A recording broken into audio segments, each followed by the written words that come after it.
Bismillahirrahmanirrahim. Assalamualaikum warahmatullahi wabarakatuh. Saya akan share screen pembelajaran kali ini ya mengenai pembelahan sel, di mana kompetensi dasar 3.4-nya adalah menganalisis proses pembelahan sel sebagai dasar penurunan sifat dari induk kepada keturunannya, dan kompetensi dasar 4.4-nya menyajikan hasil pengamatan pembelahan sel pada sel hewan maupun sel tumbuhan. Khusus pada pertemuan kali ini, saya hanya akan membahas mengenai mitosis.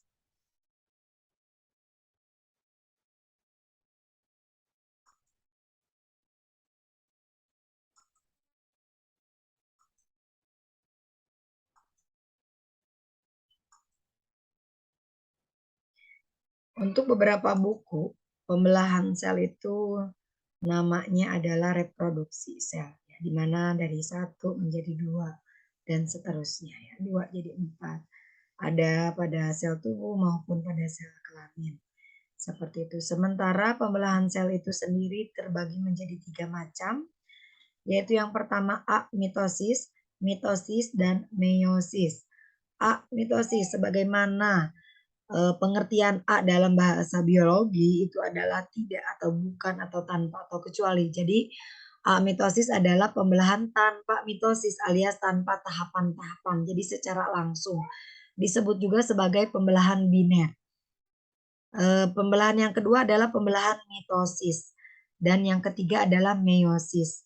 Mitosis dan meiosis perbedaannya dua-duanya sama-sama melalui tahapan, tetapi perbedaan yang utama adalah sel yang mengalami pembelahannya. Jika mitosis yang mengalami pembelahan adalah sel tubuh, sedangkan meiosis adalah sel kelamin. Video kali ini hanya akan dibahas mengenai pembelahan mitosis saja. Pada pembelahan mitosis sebetulnya dibagi menjadi 2 fase besar. Yang pertama adalah fase interfase dan fase mitotik atau fase pembelahan selnya. Fase interfase itu sendiri dibagi menjadi 3, G1, S, dan G2. G1 kepanjangan dari growth 1, S sintesis, dan G2 adalah growth 2. Growth itu dalam bahasa Inggris artinya pertumbuhan. Di sini sel itu mengalami pertumbuhan kecuali bertambahnya jumlah sel. Jadi kan pertumbuhan itu bisa bertambah volume, isi, ukuran, tetapi jumlahnya belum bertambah. Ya, pada fase G1. Organelnya bertambah. Ukuran sel, cairan sel bertambah, tetapi selnya masih tetap 1. S adalah fase sintesis. Sintesis itu kan membuat. Apa yang dibuat? Dibuat salinan itu siapa?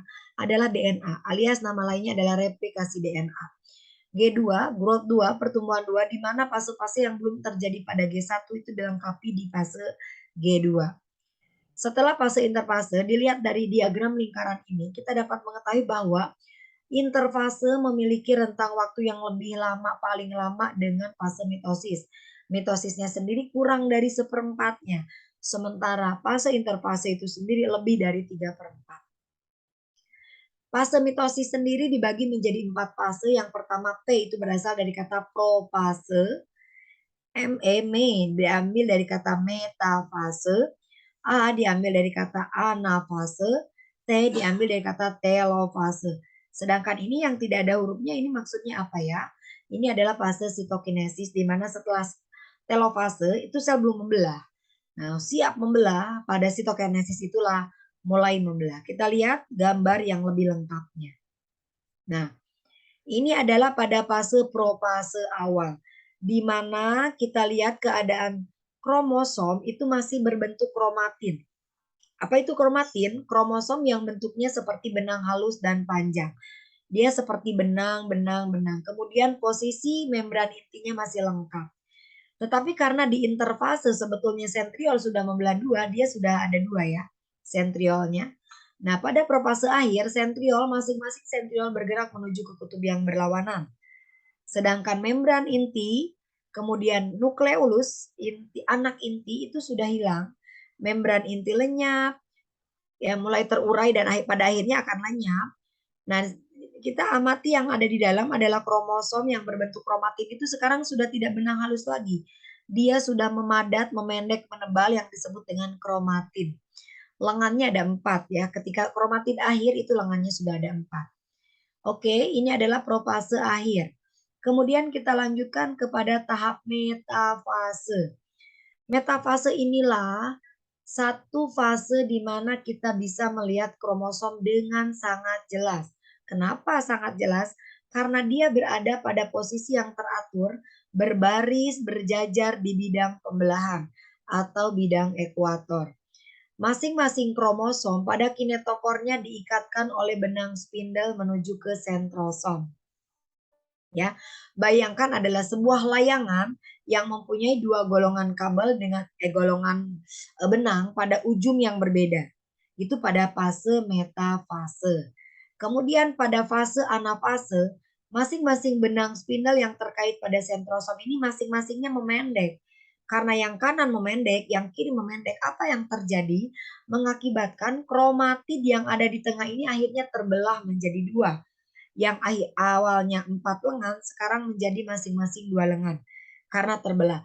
Ini kejadian jika terjadinya norma, masing-masing memiliki 2 lengan kromatid. Ini fase anafase. Jadi kalau nama lain bahasa kerennya adalah kromatid terbelah, kromatid OTW menuju ke kutub. OTW ya, masih dalam perjalanan. Fase yang berikutnya adalah fase telofase, di mana masing-masing kromatid ini sudah sampai di ujung masing-masing. Yang akibatnya apa? Ya sudah sampailah. Nah, kromatid yang asalnya benang pendek tebal ini akan kebalikan daripada fase propase. Propase tadi kromatin memendek jadi kromatid, sedangkan di telopase sebaliknya. Kromatid akan memanjang kembali membentuk kromatin. Seperti kalian lihat, di sini tidak terlihat sama sekali karena memang sangat halus sekali. Benangnya panjang-panjang. Satu hal poin penting dalam pembelahan mitosis, kita lihat induknya asalnya adalah 4 kromosom. Ketika ini terbelah masing-masing juga 4 kromosom ya. Itulah ciri khas dari pembelahan mitosis di mana jumlah kromosom sel anak sama dengan jumlah kromosom sel induk. Tujuannya mitosis ini mempertahankan spesies. Ya, kalau spesiesnya sudah berubah jumlah kromosom nanti bukan spesies yang sama begitu ya.